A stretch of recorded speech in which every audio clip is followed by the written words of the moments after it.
Good afternoon, people of this reality. 2006, I left Italy and moved to Australia. It was a huge change in my life and a new direction that led me to many adventures, many experiences, a lot of happy moments, a lot of sad moments. So it was a change in direction that, even if didn't bring like in a happy ending movie, like a forever ever and ever after happiness, but brought a lot of new meaningful experiences that much more meaningful than my life before that choice to leave and move far away from the land of a pizza and pasta and wonderfully corruption and insanity, only to find out that that beautiful, the so-called beautiful corruption, it's everywhere, and seems like it's part of our journey while we wear this body that we call the human body. So going to Australia was a huge change, and it was something that was much needed. Already, as I told many times, what the events that took place and led me to Australia, they were already massive signs that something big was going to happen.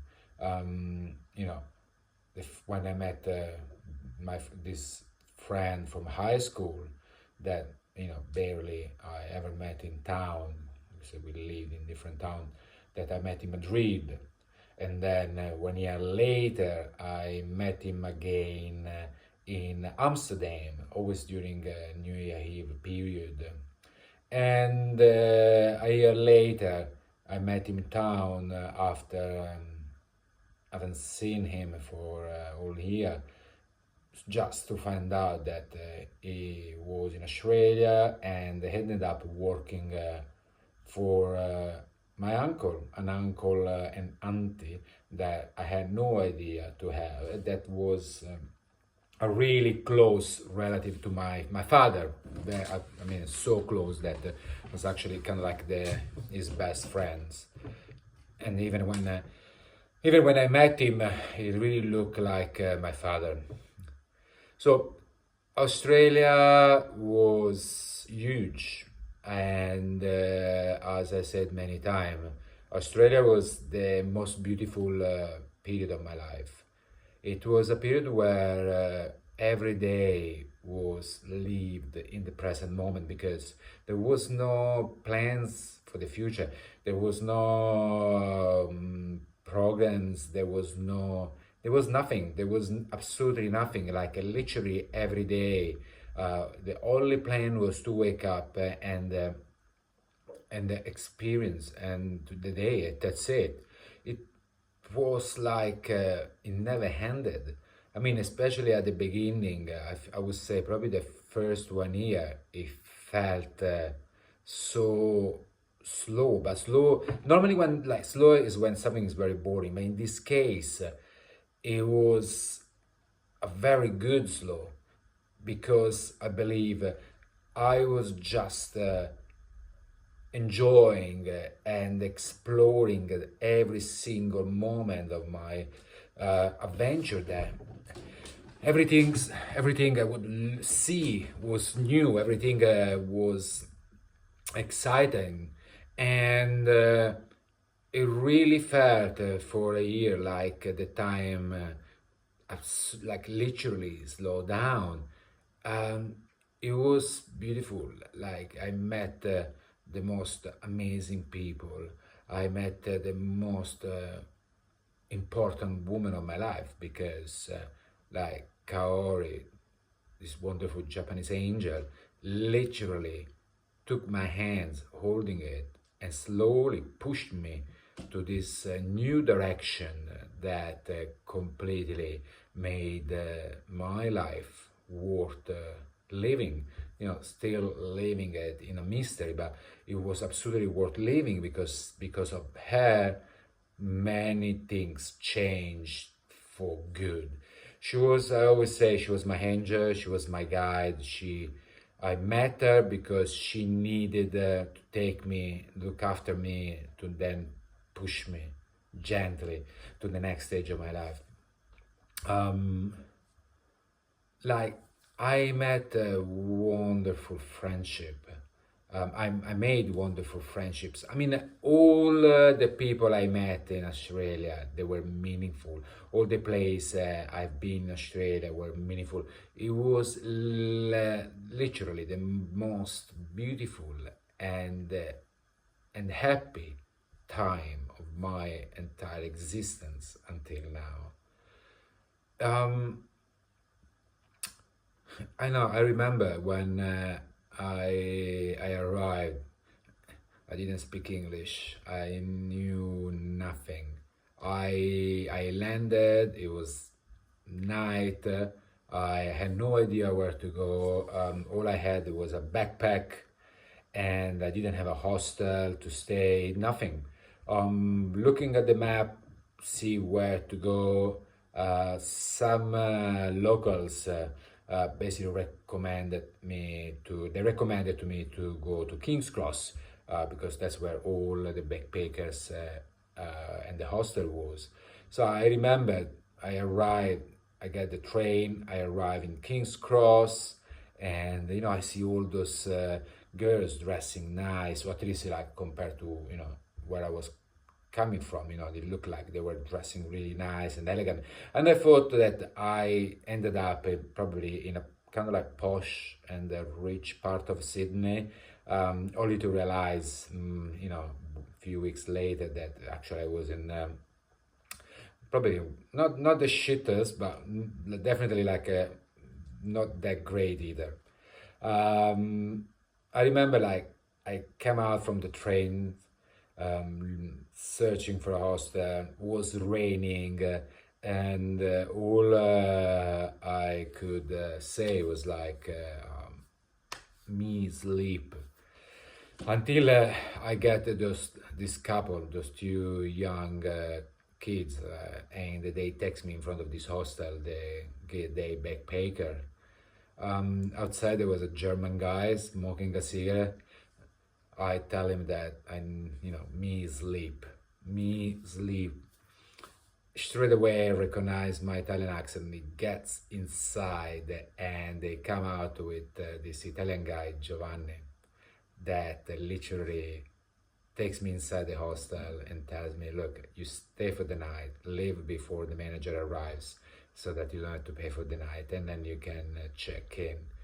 Literally saving my night, because otherwise I had no clue where I could go. Giovanni was basically someone that I met over and over again in the next 8 years, because I met him again in Bamberg, and then when I ended up in New Zealand, we met again in New Zealand, when at the time he lived in Coromandel, where actually still living, married with a Japanese woman with a kid.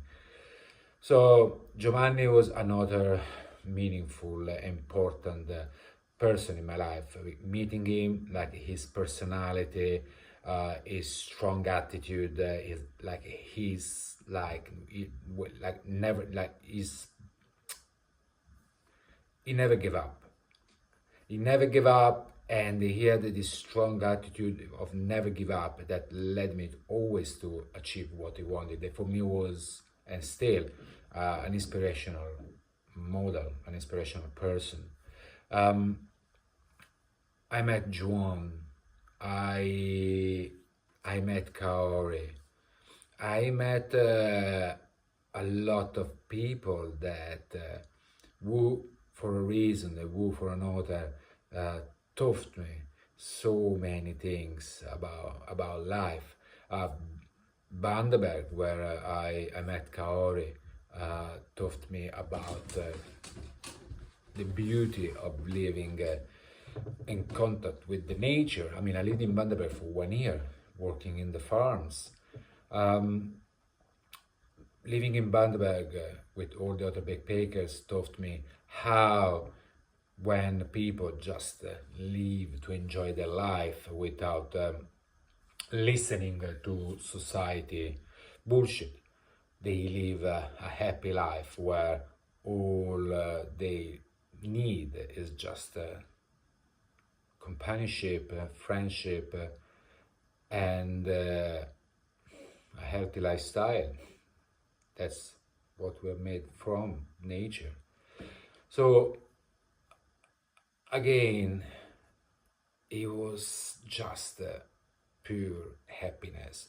Yeah, there was moments of sadness, but it was brief, it was short.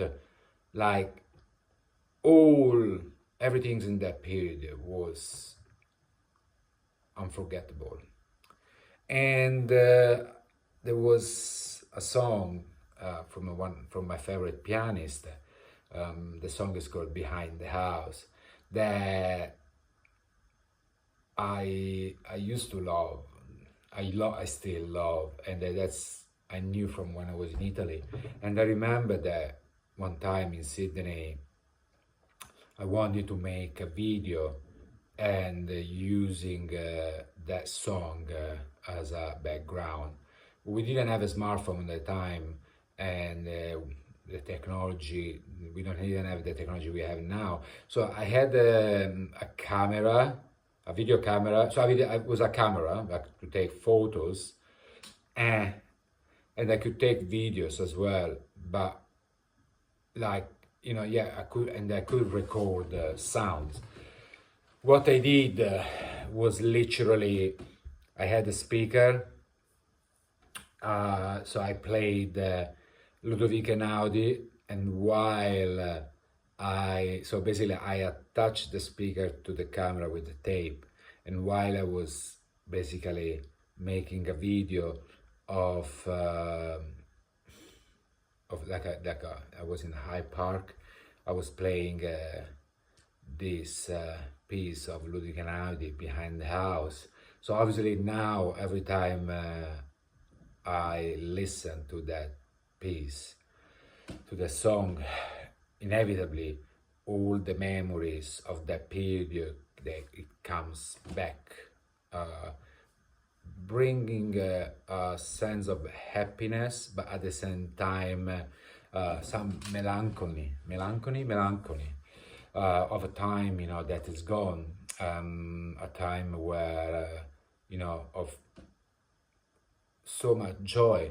I mean, especially coming from actually the opposite, because when I left Italy, all I had was literally years after years and after years of sorrow and sadness, depression, attempt suicide, and it was just like years of literally just pure sadness. So obviously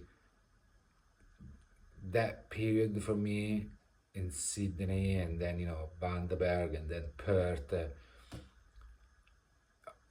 it was even much more impactful within my soul, because I was coming from so many years of just suffering and struggling. So that first that first years of really being happy, when I probably never really remember like a happy moment when I lived in Italy. It was even I would say it was magnified. I think obviously inevitably, So Now, but that is the thing. Nothing of that was real. I mean, what is real, right? I mean, even right now, I'm talking to you, recorded from a camera. What is real? But what I mean is, I was living happiness, but inside an illusion that was inside an illusion. Now, life, what is life? Is a real, is a mystery.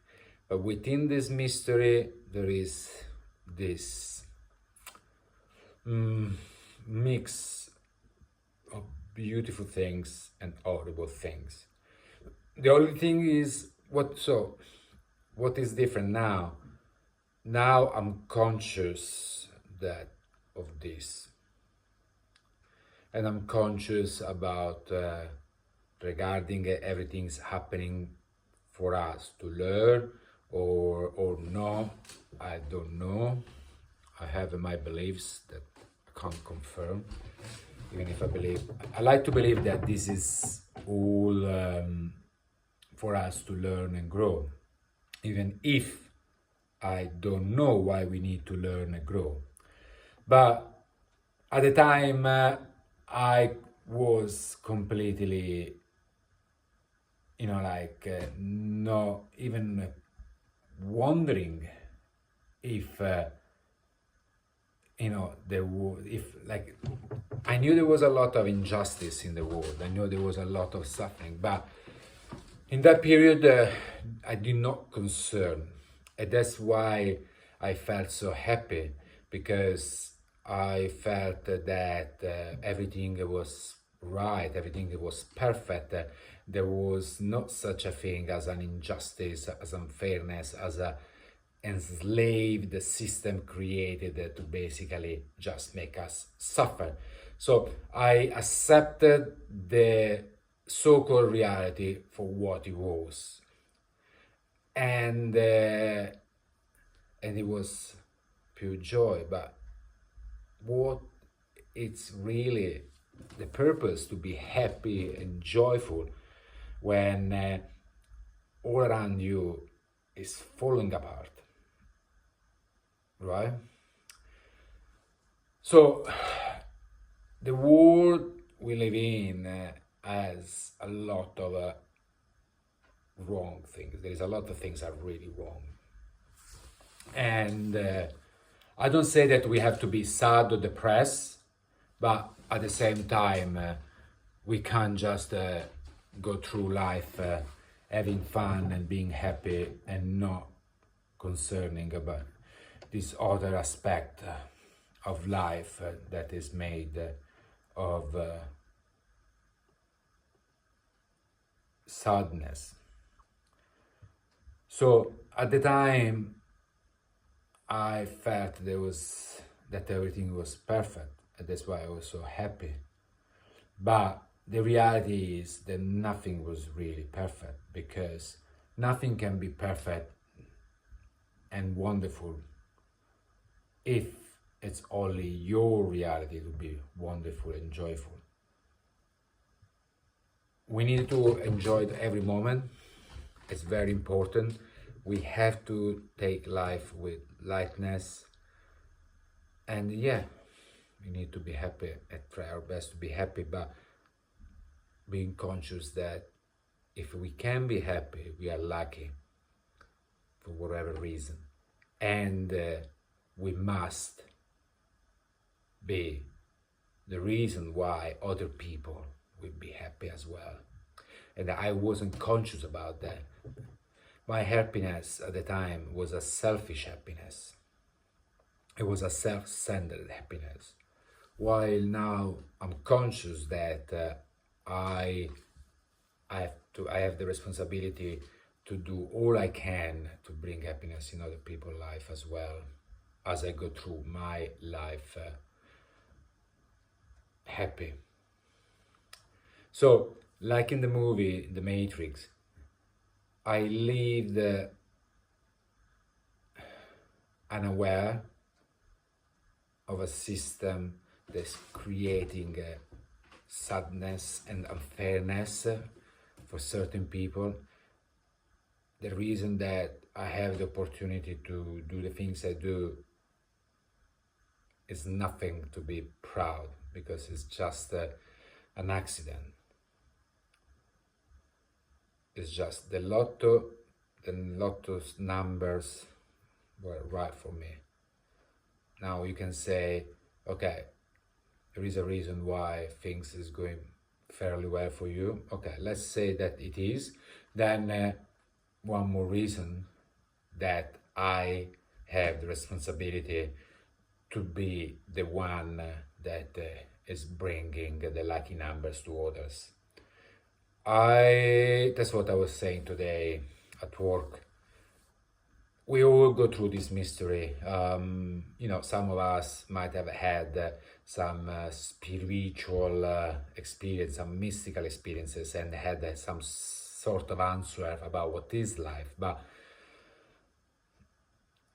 we still don't have the bigger picture, so and even if you have the bigger picture and you understand completely, you absolutely know what is life, then okay, even more we have to it's our responsibility to help people that is going through this mystery, to go through this mystery with lightness, knowing that they don't have to fight in a daily basis to survive, and to just go back home and sleep.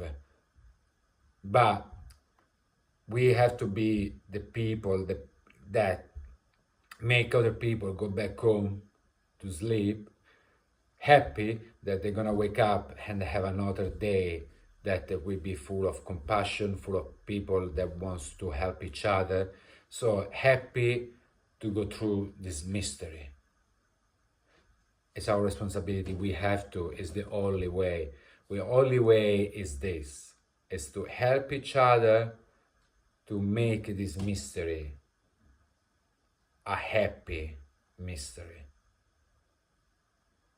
You're all on the same boat, all. So my goal, not just for me, but for everyone, is to reach a point where we can be as happy as I was in that period in Australia, but being aware this time about all the rest of the world, being happy that everyone is happy. We can just work on it day by day, step by step. Have a good day, guys and girls. Have a good day, human beings.